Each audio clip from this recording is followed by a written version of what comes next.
Selamat pagi, selamat siang, dan selamat malam dimanapun kalian berada. Eh, Jenis pertanyaan kedua yang ada di ujian English Core eh, yang akan kalian hadapi nanti di akhir semester.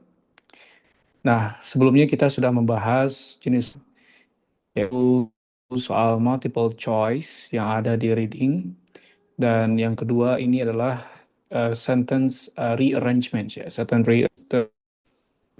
penyusunan kembali kalimat-kalimat menjadi sebuah paragraf yang baik dan benar, atau yang alur idenya itu baik dan bagus. Oke, saya akan jelaskan soal-soal yang berkaitan dengan sentence rearrangement ini. Jadi, soal ini merupakan soal di level B1, di mana mungkin agak mungkin akan agak terlalu sulit, ya. Karena kalian harus menyusun kalimat-kalimat menjadi sebuah paragraf, ya harus menyusun mana yang kalimat kedua, ketiga, dan seterusnya. Nah, saya jelaskan sedikit mengenai soalnya. Wait.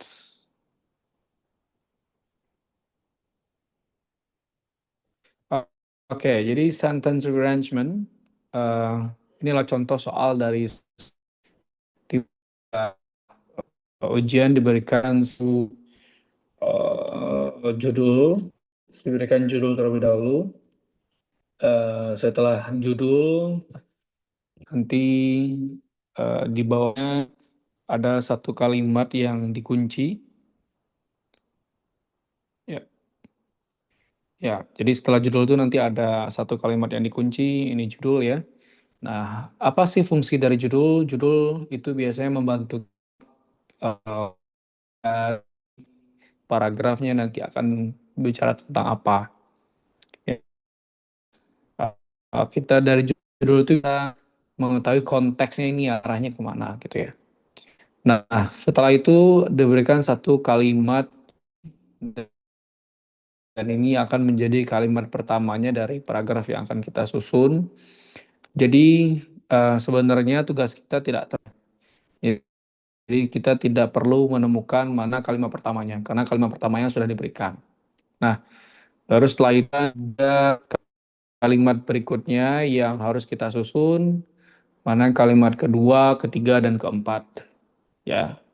Dan yang terakhir biasanya diletakkan di bagian bawah itu adalah jadi put the sentence to complete the text. Jadi kita susun teks ini atau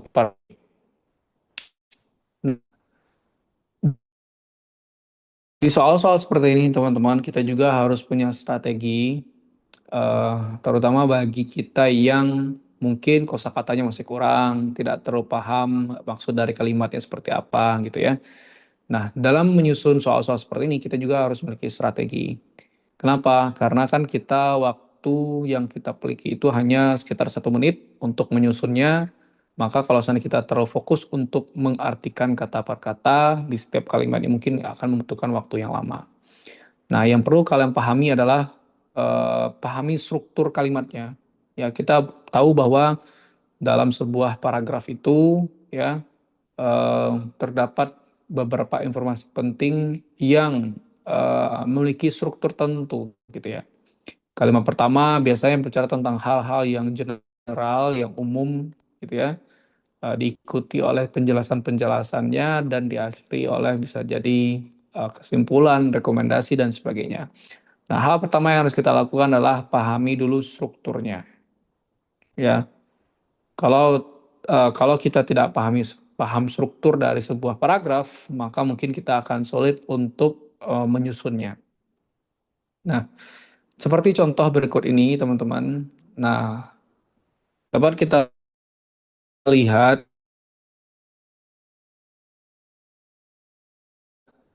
ini bicara tentang plastik yang ada di lingkungan. Nah, sebelum kita membaca kalimat-kalimatnya, tentunya kita harus membuat prediksi-prediksi terlebih dahulu. Ini kira-kira apanya dari plastik yang akan dibahas gitu ya. Ke pengolahan plastik, apakah misalkan permasalahan plastik di lingkungan dan sebagainya. Nah, jadi kita harus bisa memahami hal tersebut terlebih dahulu.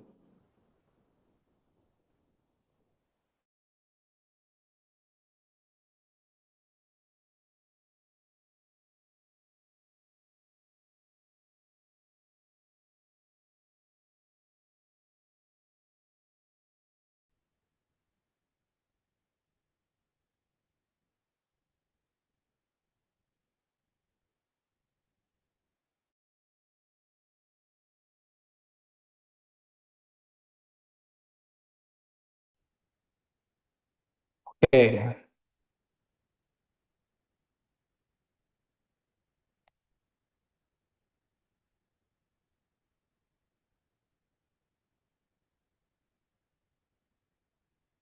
Nah, jadi kira-kira ini tentang apa sih dari plastik yang akan dibahas gitu ya.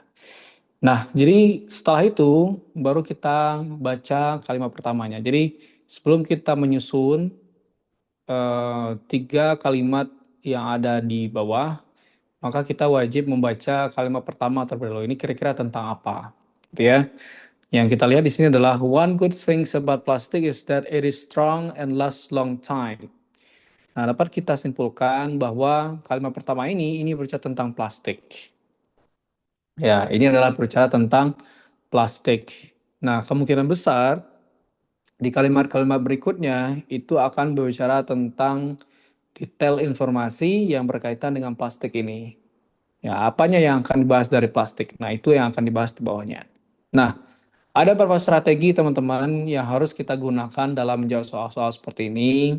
Ya, eh, itu yang akan saya bahas nanti. Jadi sebelum kita kita bahas soal ini, saya mau lanjut terlebih dulu tentang general strategy. Nah, jadi ada beberapa general strategy untuk menjawab sentence rearrangement, ya, untuk menyusun kalimat menjadi paragraf. Nah, hal pertama yang harus kalian lakukan adalah look for the opening sentence. Jadi kalian harus melihat kalimat pembuka terlebih dahulu, kalimat yang sudah dikunci, ya, untuk mengetahui kira-kira kalimat pertama ini menjelaskan apa. Apakah menjelaskan tempat, apakah menjelaskan orang, atau menjelaskan activity, atau menjelaskan objek, ya. Nah, itu yang harus kita tentukan terlebih dahulu. Jadi kita harus lihat isunya apa yang sedang diangkat gitu ya. Ya, apakah tentang a place, a person, an activity. Ya. Contoh misalkan William Shakespeare was an English writer. Jadi berarti kalimat ini itu berbicara tentang William Shakespeare. Nah, berarti ini berbicara tentang orang gitu kan. Nah, jadi kita tentukan apakah ini membicarakan tentang tempat, orang, atau aktivitas, atau misalnya objek. Nah, perlu diperhatikan bahwa di kalimat pertama itu tidak pernah diawali yang namanya conjunction atau kata hubung ya. Seperti kata but, so, this, therefore. Nah, itu tidak pernah muncul di kalimat pertama. Ya, karena kalimat pertama itu selalu berisi informasi tentang gagasan utama. Jadi gagasan utama itu adalah eh, ide yang akan nanti dibahas oleh keseluruhan paragraf. Gitu ya. Oke, setelah kalian lihat kalimat pertama, hal pertama yang harus dicek selanjutnya adalah apakah kalimat-kalimat di bawah yang akan kita susun itu terdapat konektor-konektor atau dapat connectors, ya. Konektor ini bisa dijadikan sebagai petunjuk. Nah, beberapa konektor, contoh ada but, ada so, because, although, however, therefore, after, dan sebagainya. Ya, kenapa konektor ini penting? Karena konektor itu nanti yang akan membantu kita. Kalimat ini berisi informasi yang bagaimana? Apakah informasi yang merupakan kontradiksi dengan kalimat sebelumnya atau merupakan sebab akibat ya? Kalau ada kata because berarti itu adalah akibatnya berarti sebelumnya harus ada sebabnya gitu kan. Atau misalkan apakah ini menunjukkan kondisi, misalkan apa namanya, menunjukkan kondisi seperti kesimpulan gitu kan. Oh, ini adalah kesimpulan dari sebelumnya, atau juga apakah ini hasil dari sebelumnya. Nah, biasanya konektor ini akan membantu kita ya untuk menentukan kalimat tersebut itu berisi informasi seperti apa. Karena setiap konektor itu memiliki fungsinya masing-masing. Nah, nanti akan kita bahas lebih lanjut konektor itu apa saja. Oke, itu yang kedua. Yang ketiga, yang harus kalian pahami atau kalian temukan adalah find the text structure. Temukan struktur dari teksnya atau struktur dari kalimatnya. Nah, secara umum teman-teman, secara umum ya, eh, teks atau paragraf itu disusun oleh yang pertama bisa berupa intro. Ya, jadi kalimat pertama itu biasanya berupa introduction atau pengenalan. Pengenalan akan topiknya. Apakah misalkan kalimat pertama itu berbicara tentang orang, tempat, aktivitas atau objek misalkan. Nah, itu biasanya ada di kalimat pertama. Nah, itu yang harus kita temukan terlebih dahulu. Nah, biasanya kalimat terakhir itu berbicara tentang kalimat selanjutnya itu berbicara tentang detail informasinya. Jadi informasi tambahan atau penjelas dari kalimat pertama. Misalkan yang dijelaskan adalah tentang William Shakespeare. Nah, di kalimat kedua, ketiga, dan selanjutnya itu akan membicarakan tentang detail informasi dari William Shakespeare. Misalkan yang dibahas itu adalah tentang biografinya. Nah, akan dijelaskan William Shakespeare itu dia lahir di mana, gitu kan ya. Terus karirnya mulainya di mana dan sebagainya. Nah, itu biasanya di detail. Baru nanti di result. Result itu menunjukkan berarti hasil dari apa yang sudah dibahas sebelumnya. Nah, biasanya pola kalimat atau pola paragraf itu bisa berupa introduction, detail informasi, dan diakhiri oleh results. Ya. Nah, jadi kita harus melihat mana informasi-informasi yang merupakan introduction, mana informasi yang merupakan detail information, dan mana informasi yang merupakan result atau hasil. Nah, selanjutnya yang kedua, bisa jadi paragraf tersebut dimulai dari problem terlebih dahulu atau masalah. Dia membahas tentang masalah. Setelah itu, kalimat-kalimat berikutnya itu bicara tentang solusinya dan diakhiri oleh hasilnya seperti apa. Ya, jadi secara struktur teman-teman, maka kalimat pertama itu selalu berisi informasi yang umum, ya, bisa introduction, bisa problem, bisa general gitu ya. Kalimat-kalimat selanjutnya itu pasti berbicara tentang detail informasinya, bisa solusi, bisa contoh gitu ya. Nah, baru nanti di kalimat terakhir itu pasti berupa hasil atau kesimpulan ya, atau rekomendasi dan sebagainya. Jadi kita harus menentukan pola-pola ini terlebih dahulu. Ya, mana yang merupakan kesimpulan berarti kita simpan di akhir gitu kan. Mana yang merupakan hasil berarti nanti kita simpan di akhir kalimatnya. Karena itu sudah pasti adalah kalimat-kalimat terakhir dalam sebuah paragraf. Oke, lanjut. Selanjutnya, kalian juga harus memperhatikan yang namanya reference. Reference itu adalah rujukan ya teman-teman. Jadi reference itu adalah rujukan. Nah, apa aja itu reference? Reference itu bisa berupa pronoun, ya, kata ganti benda, bisa juga berupa demonstratif seperti this, that, this, those, ya. Jadi he, it, she, he, it, they itu adalah bentuk dari reference dari pronoun. Jadi itu merupakan rujukan ya. Berarti pronoun itu nanti teman-teman dia akan merujuk ke kalimat sebelumnya. Kira-kira he ini dalam kalimat sebelumnya ini merujuk ke siapa gitu kan? She ini merujuk ke siapa, it merujuk ke siapa, dan they ini merujuk ke siapa. Nah, he, she, he, it atau rujukan ini itu tidak akan mungkin muncul di kalimat pertama. Kenapa? Karena kan belum jelas rujukannya ke siapa gitu. Nah, jadi ketika nanti kita menyusun kalimat dan ketika muncul kata he, she, it, they atau kata this, that, this, those, maka di kalimat sebelumnya dia harus ada rujukannya dulu ke siapa, ya. Nah, dia harus memiliki rujukannya ke siapa dulu. Kata-kata ini harus memiliki rujukan ke siapa dulu. Kalau misalkan belum ada rujukannya, berarti belum bisa kita jadikan kalimat pertama atau kedua misalkan. ya. Nah, jadi kita harus jelas rujukannya itu siapa. Ya, misalkan nih, kalau dalam kalimat misalkan si A misalkan pergi ke pasar. Nah, di pasar dia membeli tomat, contoh ya. Nah, apakah misalkan dia itu bisa muncul di kalimat kedua? Bisa. Kenapa? Karena dia ini merujuk ke si A, gitu kan. Nah, itu bisa kita gunakan pronoun itu karena dia ada rujukannya. Tapi kalau misalkan gini, dia pergi ke pasar. Kira-kira dia ini ke siapa? Kan belum jelas ya. Maka tidak bisa kita jadikan kalimat pertama. Jadi ketika muncul rujukan seperti ini, maka pastikan sebelumnya dia ada yang dirujuknya itu ke siapa atau kemana gitu ya. Oke, itu ya. Nah, itu yang disebut sebagai reference.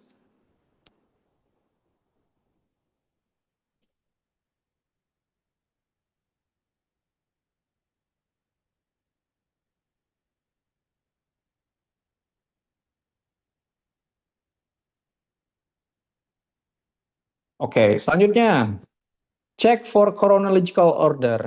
Nah, ini sebenarnya sama dengan connectors ya. Jadi ada connectors itu berarti kata kata sambung ya bisa berupa nanti urutan cerita atau urutan kejadian ya seperti kata first, then, after that, finally, last year, next. Nah, ini juga bisa membantu kita nanti untuk menentukan mana urutan berikutnya. Kalau first berarti pasti dia kalimat yang pertama. Yang then, after that pasti lanjutannya kan. Kalau ada kata finally berarti ini pasti ada kalimat penutupnya, ya. Nah, ini juga kita harus perhatikan. Oke. Nah, sekarang kita masuk terlebih dahulu ke em, nah, kita sekarang masuk ke bagian discourse markers atau connectors di reading. Jadi, kita perhatikan sekarang yang namanya connectors atau kata hubung ya, atau merupakan kata sambung yang ada di sebuah kalimat. Nah, ada beberapa connectors atau kata hubung yang bisa membantu kita untuk menentukan, yaitu nanti kalimatnya itu berisi informasi yang seperti apa. Ya, yang pertama adalah adding information. Ada konektor-konektor yang fungsinya itu adalah untuk menambah informasi. Ada konektor yang fungsinya itu adalah menambah informasi. Artinya, kalau muncul konektor-konektor seperti ini, maka sudah pasti tidak bisa kita jadikan kalimat pertama. Ya, kenapa? Karena tujuannya atau tugasnya adalah untuk menambah informasi dari sebelumnya.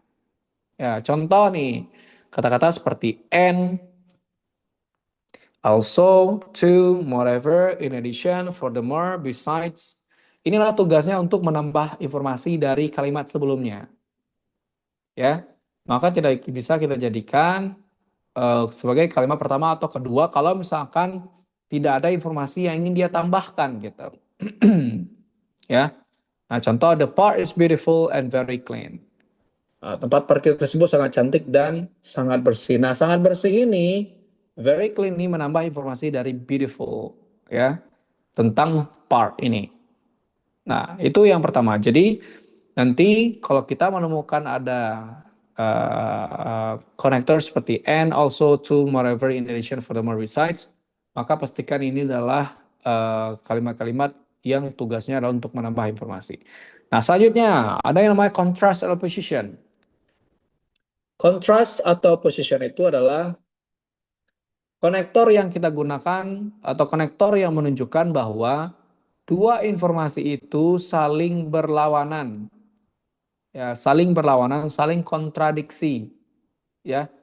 Nah, seperti kata but, however, although, though, yet, whereas, on the other hand, ini adalah konektor yang menunjukkan bahwa kalimat yang berisi konektor itu memiliki ide yang kontradiksi dengan kalimat sebelumnya. Jadi artinya kalau ada kata but nih, contoh nih ya, ada kata but nih. Berarti kalimat di sini pasti berisi informasi yang negatif misalkan ya. Nah, sebelumnya pasti berisi informasi yang positif.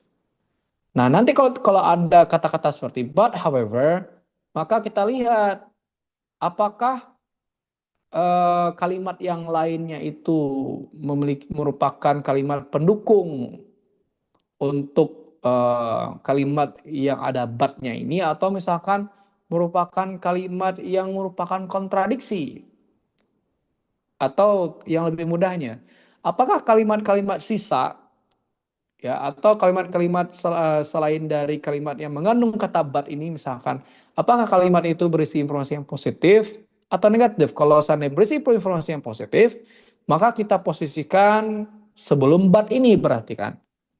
Nah, tapi kalau seandainya berisi informasi yang negatif, berarti kita posisikan setelah but. Oke, contoh nih ya, biar kalian paham nih. Contoh misalkan ya, ini adalah soal nih. Ini tentang learning a new language. Nah, kalimat pertamanya ini yang sudah dikunci. Sekarang kita diminta untuk menentukan mana kalimat selanjutnya. Nah, kita lihat di A itu ada kata however. Nah, A itu ada kata however. Oke. Berarti kalimat ini adalah berisi informasi yang negatif, ya. Nah, perlu kita pahami bahwa di struktur kalimat tadi sudah saya bahas, ya, struktur paragraf ya, bahwa kalimat pertama itu merupakan intro, kalimat kedua, ketiga berarti detail, ya, kalimat yang keempat berarti ini adalah conclusion, kesimpulan atau result atau hasil. Nah, berarti ketika kita membahas menjawab soal, ya, kita udah dapatkan intronya di sini tuh kalimat pertama. Nah, sekarang kita juga nanti temukan, selanjutnya harus kita lakukan temukan mana yang merupakan detailnya dan mana yang merupakan conclusion dan resultnya. Nah, ketika di sini ada kata however, berarti ini menunjukkan kalimat yang negatif. Maka kita tentukan antara B dan C, ya, mana yang merupakan kalimat positif, mana yang merupakan kalimat kesimpulan. Ya. Nah, antara B dan C, kira-kira mana yang merupakan kalimat kesimpulan? Kalau yang B misalkan, it helps them to communicate better when they travel abroad. Atau yang C, that's why.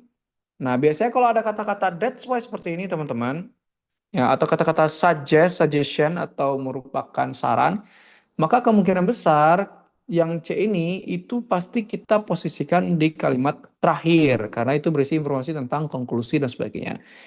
Nah, maka sudah pasti yang C ini adalah kalimat yang keempat. Nah, sekarang kita tentukan yang B ini apakah kalimatnya positif atau negatif? Berisi informasi yang positif atau negatif gitu kan. Kalau misalkan berisi informasi yang positif, maka B ini kita posisikan sebagai kalimat yang kedua. Karena dia merupakan kontra dari kalimat yang A. Karena kalimat yang A ini kan berisi informasi yang negatif kan. Ya. Kalau yang B ini misalkan merupakan kalimat yang berisi informasi yang negatif, maka sudah pasti kita simpan dia nanti di setelah kalimat however ini. Berarti dia mendukung kalimat yang however, kan gitu ya. Nah, kalau kita lihat, it helps them to communicate better when they travel abroad. Nah, help them. Kalau ada kata-kata help, berarti kan positif ya. Nah, karena ini positif ya, berarti ini yang kedua, ini yang ketiga berarti. Jadi susunannya adalah yang B, A, dan C. Gitu ya. Lanjut, contoh yang lain nih. Biar kalian lebih paham. Nih, sama dengan ini. Kita tentukan intronya sudah ada. Ini adalah intro, kalimat intro.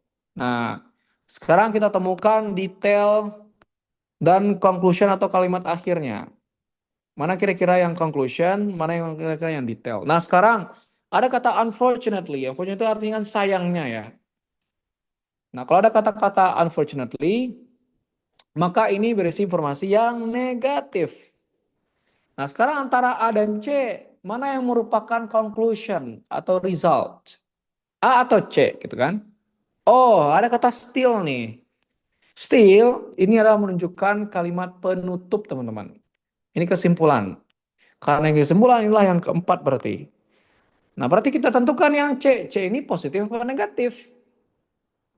Berisi informasi yang positif apa negatif, gitu kan? Nah, kalau berisi informasi yang positif, maka kita simpan sebelum unfortunately. Kalau berisi informasi yang negatif, maka kita simpan setelah unfortunately. Nah, we play football, swam the sea, berarti ini kan nggak menunjukkan negatif ya. Nah, berarti ini menunjukkan aktivitas. Maka ini sudah pasti yang kedua, ini yang ketiga. Nah, seperti itu teman-teman. Jadi intinya kalau ada kata-kata seperti however, unfortunately, but dan sebagainya, maka itu harus kita bisa bisa membantu kita untuk menentukan informasi sebelum dan setelah itu akan seperti apa. Contoh lagi ini. Nah, ini adalah kalimat intro. Nah, di sini ada kata but. Berarti but ini kan kontradiksi ya. Sesuatu yang berlawanan. Maka pasti di sini mengandung kalimat yang negatif. Nah, sekarang kita tentukan antara A dan C, mana yang bisa kita jadikan kalimat penutup. Apakah doctors recommend atau people use them? Nah, karena di sini ada kata recommend, rekomendasi, maka sudah pasti ini yang keempat. Sekarang kita tentukan yang C ini berisi informasi yang positif apa negatif. Kalau positif berarti kita simpan sebelum but, kalau negatif berarti kita simpan setelah but, gitu kan? People use them to chat with friends, shop online. Berarti ini tentang keuntungan dong. Kalau keuntungan berarti positif. Maka ini yang kedua berarti. Dan ini yang kedua, berarti ini yang ketiga. Nah, jadi seperti itu. Jadi kalau nanti ada konektor di soal, maka itu bisa membantu kita untuk menemukan mana urutan selanjutnya, gitu ya. Karena kita juga paham bahwa setelah but atau setelah unfortunately, setelah however, itu memiliki informasi yang kontradiksi dengan sebelumnya. Nah, lanjut ya, itu tentang contrast dan opposition. Jadi ada kata but, however, although, dan sebagainya. Nah, nanti ada juga kalimat-kalimat yang nanti menunjukkan sebab akibat nih. Nah, ada kata-kata seperti because, since, as, so, therefore, thus, that's why, consequently, ya. Ini menunjukkan sebab akibat. Berarti kalimat-kalimat ini mengandung akibat. Nah, berarti sebelumnya harus berupa sebabnya. Nanti cari sebabnya apa. Nah, ada tentang sequence and order. Jadi sequence and order ini adalah menunjukkan urutan. Mana yang lebih awal, mana selanjutnya, mana yang ketiga dan keempat dan sebagainya. Ya, itu menunjukkan urutan biasanya. Nah, selanjutnya example illustration. Ada yang menunjukkan contoh dan ilustrasi. Ya, menunjukkan contoh dan ilustrasi. Jadi kalau nanti ada kata-kata seperti for example, for instance, gitu kan? Atau kata seperti such as, like, in particular, maka ini merupakan contoh ya. Ini contoh dari sebelumnya.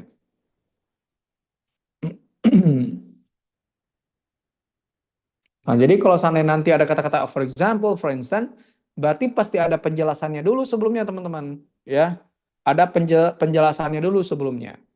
Nah, sebelum nanti diberikan contoh. Ya, oke. Selanjutnya ada comparison.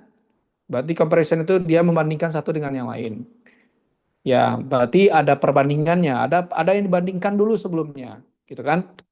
Nah, selanjutnya ini adalah kata-kata yang menunjukkan kesimpulan atau summary, ya.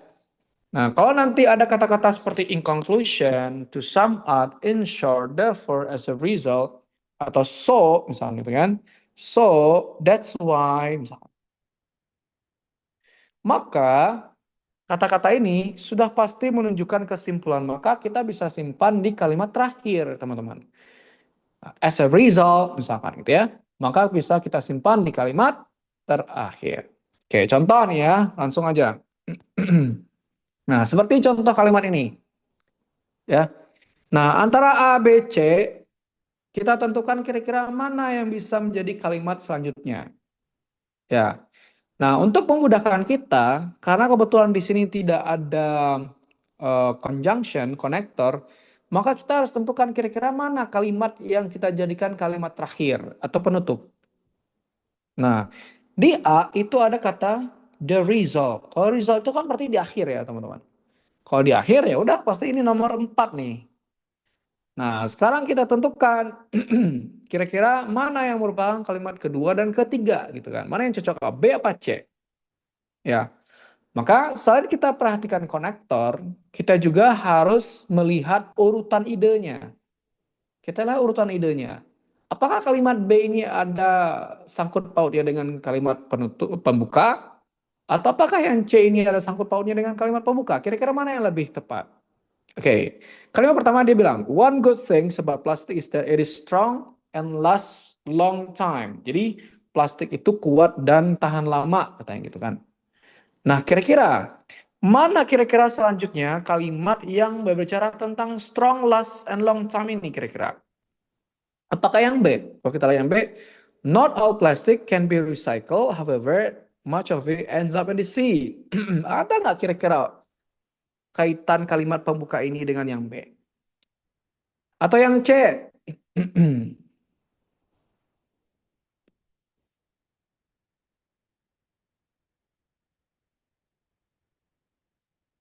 Oke, atau yang C misalkan. That's why it is the perfect material. Nah, kira-kira perfect material ini menjelaskannya mana ya, teman-teman? Ya, perfect it is the makanya itu adalah material yang sempurna. Kenapa dikatakan material yang sempurna? Karena tadi kan, karena dia itu strong and last a long time. Ya. Oh ya udah, oh berarti ini nih yang kedua, maka otomatis inilah yang ketiga berarti. Tuh, jadi kita selain kita lihat konektornya, kita juga harus melihat bagaimana keterkaitan idenya. Itu yang paling penting. Oke, selanjutnya ini tentang online shopping. Sama kayak gini juga. Oh, di sini ada kata so nih. Oh, so berarti merupakan kesimpulan. Kemungkinan besar inilah yang kalimat keempat. Nah, sekarang antara A dan B, mana yang paling nyambung idenya dengan kalimat pertama? Contoh, don't you think it's a great being able to buy everything you want online? Ya, apakah kamu berpikir itu luar biasa sekali ketika kita bisa membeli sesuatu dengan online katanya. Nah, kira-kira kita lihat mana kira-kira yang paling nyambung A atau B? Yang A, it's so easy. Kira-kira it's so easy ini berkaitan dengan yang mana ya? Sangat mudah. Berarti sangat mudah itu berkaitan dengan ini kan? Sangat luar biasa sekali membeli segala sesuatu itu online. Berarti kan kita nggak perlu datang dan sebagainya. Berarti it's so easy. Maka ini sudah pasti kalimat yang kedua. Oh ya udah, ini yang ketiga walaupun kita tidak baca teman-teman. Jadi 1 menit itu ya cukup sebenarnya. Ya lanjut. Contoh yang lain nih. Contoh lain. Ini juga sama nih. Ya, making Suzu more beautiful. Kita lihat ada kata so, ya, ada kata but, ada kata hope dan sebagainya. Nah, ini adalah kata-kata yang bisa membantu kita untuk menyusun. Nah, so kemungkinan besar pasti kita simpan di akhir-akhir nih. Nah, misalkan ini yang di akhir. Ya, but pasti merupakan informasi yang berisi tentang kontradiksi. Nah, hope, kata hope ini berarti ini harapan ya. Nah, berarti kalau harapan itu juga kita simpan di akhir, teman-teman. Nah, di sini ada kemungkinan dua yang kita simpan di akhir, yang A dengan yang C. Nah, sekarang kita tentukan kira-kira mana yang lebih dulu? Hasil dulu atau harapan dulu gitu kan?